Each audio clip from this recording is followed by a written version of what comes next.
ओम नमः शिवाय। हर हर महादेव। आज हम आपको सुनाएंगे नागपंचमी की पूरी कथा, जिसे नागपंचमी के दिन सुनने से नाग देवता आपको और आपके परिवार की सदैव रक्षा करते हैं।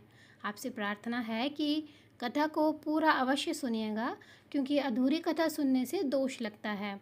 कथा शुरू होने से पहले अगर आप हमारे चैनल पर नए हैं, हमारे चैनल को ज़रूर सब्सक्राइब और शेयर कीजिएगा और कमेंट्स में हर हर महादेव ज़रूर लिखिएगा। तो आइए शुरू करते हैं नागपंचमी की कथा। श्री गणेशाय नमः।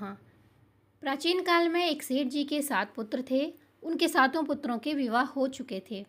उस सेठ के सबसे छोटे पुत्र की पत्नी श्रेष्ठ चरित्र की थी, विदुषी और सुशीला थी, परंतु उसका कोई भाई नहीं था। एक दिन घर की बड़ी बहू ने घर लीपने के लिए पीली मिट्टी लाने के लिए सभी बहुओं को उनके साथ चलने को कहा, तो सभी बहुएं धरिया और खुरपी लेकर मिट्टी खोदने लगी। तब वहाँ से एक सर्प निकल आया, जिसे बहू खुरपी से मारने लगी।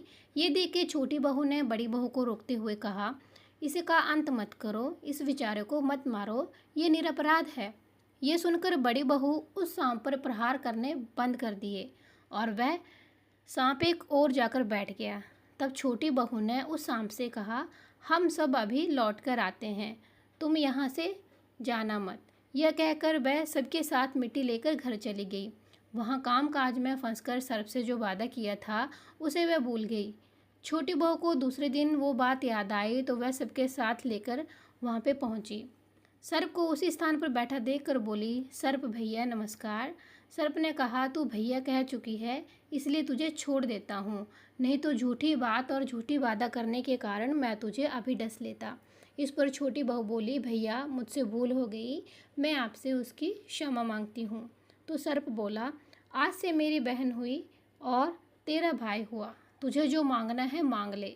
तब छोटी बहू बोली, भैया मेरा कोई भाई नहीं है, इसीलिए अच्छा हुआ आप अगर मेरे भाई बन जाएंगे। कुछ दिन बीतने के बाद सर्प मनुष्य का रूप रखकर उस छोटी बहू के घर आया और बोला, मेरी बहन को भेज दो। सबने कहा, इसका तो कोई भाई नहीं था। तो वह आदमी का रूप धरकर आया हुआ सांप बोला, मैं दूर के रिश्ते में इसका भाई हूँ, बचपन में ही बाहर पढ़ने चला गया था। उसके विश्वास दिलाने पर घर के लोगों ने छोटी बहू को उसके साथ भेंट करवा दी। उसने मार्ग में बताया कि मैं सर्प हूँ, इसलिए तू डरना मत और जहाँ चलने में कठिनाई हो मेरी पूँछ पकड़ लेना।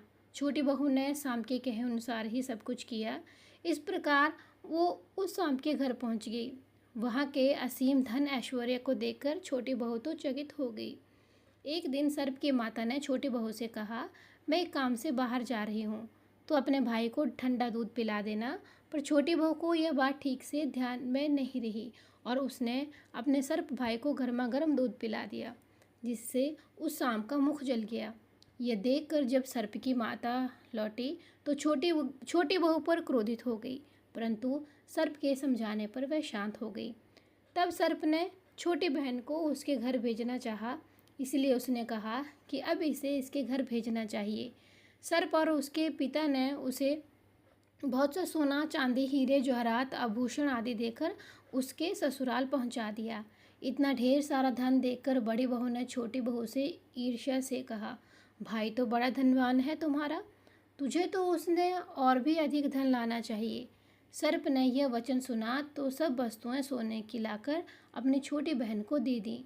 यह देखकर बड़ी बहू ने दोबारा छोटी बहू से कहा, इन्हें झाड़ने की तो झाड़ू भी नहीं सोने की होनी चाहिए। तब सर्प ने झाड़ू भी सोने की लाकर अपनी बहन को दे दी। सर्प ने छोटी बहू को हीरा मणियों का एक अद्भुत हार दिया था। उसकी प्रशंसा उस देश की रानी ने भी सुनी थी और वह राजा से बोली, सेठ छोटी बहू का हार हमारे यहाँ आना चाहिए। तब राजा ने मंत्री को हुक्म दिया कि उस सेठ की बहू से वो हार लेकर शीघ्र उपस्थित हो। मंत्री ने सेठ जी से जाकर बोला, महारानी जी छोटी बहू के गले का हार पहनेंगी, वो उसे लाकर मुझे दे दो। सेठ जी के डर के कारण छोटी बहू ने हार मांगकर दे दिया। छोटी बहू को यह बात बहुत बुरी लगी। उसने अपने भाई सर्प को याद किया और उससे आने की प्रार्थना की कि भैया रानी, मेरा हार छीन लिया गया है, कुछ ऐसा करो कि जब हार उसके गले में रहे तो वो सर्प बन जाए। जब वो हार मुझे लौटा दे तब हार दोबारा हीरे और मणियों का हो जाए। सर्प ने ठीक वैसे ही माया रची। जैसे ही रानी वो हार पहने वैसे ही वो हार भयंकर सर्प बन गया। यह देखकर रानी की चीख निकल पड़ी और वो रोने लगी। ये देखकर राजा ने सेठ के पास खबर भेजी कि छोटी बहू को तुरंत भेजो। सेठ जी डर गए। राजा ने ना जाने छोटी बहू के साथ क्या करेगा। वह स्वयं छोटी बहू को साथ लेकर राजा के दरबार में उपस्थित हुआ। राजा ने छोटी बहू से पूछा, तूने क्या जादू टोना किया है? मैं तुझे दंड दूंगा। वह बोली, राजन, मुझे क्षमा कीजिए, पर यह हार ऐसा ही है। मेरे गले में हीरे मणियों का रहता है और दूसरे के गले में सर्प बन जाता है। यह सुनकर राजा ने वह सर्प बना हार उसे देकर कहा कि अभी से मेरे सामने पहनकर दिखाओ। छोटी बहू ने जैसे ही हार पहना तो वह हार पहले की तरह हीरे मणियों का हो गया। यह देखकर राजा को छोटी बहू की बातों पर विश्वास हो गया। उससे प्रसन्न होकर उसे बहुत सी मुद्राएं और पुरस्कार भी दिए। छोटी बहू अपने हार और इन सभी पुरस्कारों के साथ घर वापस लौट आई। धन देकर बड़ी बहू ने ईर्ष्या के कारण छोटी बहू के पति के कान भरने शुरू कर दिए। उसने छोटी बहू के पति को सिखाया, छोटी बहू के पास ना जाने कहाँ से धन आया है। यह सुनकर छोटी बहू की पति ने अपनी पत्नी को बुलाकर कहा, ठीक ठीक बता कि यह धन तुझे कौन देता है। तब छोटी बहू ने अपने सर्प भाई को याद करने लगी तो वह उसी समय प्रकट हो गया। कहा, यदि मेरी धर्म बहन के आचरण पर संदेह करेगा तो मैं तुझे इसी वक्त काट लूँगा।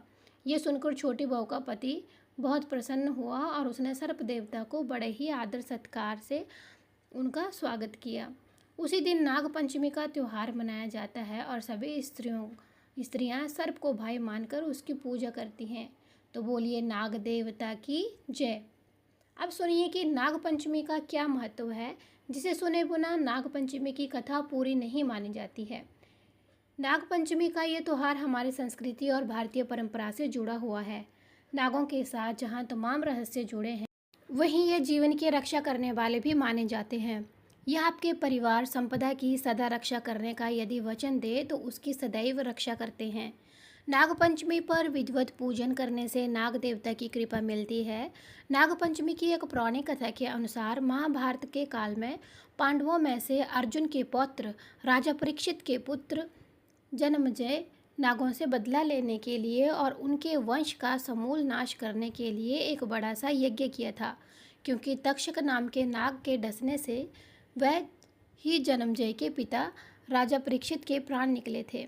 जन्मेजय अपने पिता महाराज परीक्षित के अंत का बदला समस्त नाग जाति से लेना चाहता था। इसीलिए वह सभी नागों को एक यज्ञ में अग्नि में डालकर भस्म कर देना चाहता था, ताकि पूरी पृथ्वी से नाग की जाति समाप्त हो जाए। राजा परीक्षित के पृथ्वी से चले जाने के कारण ही कलयुग पृथ्वी पर हावी होने लगा था।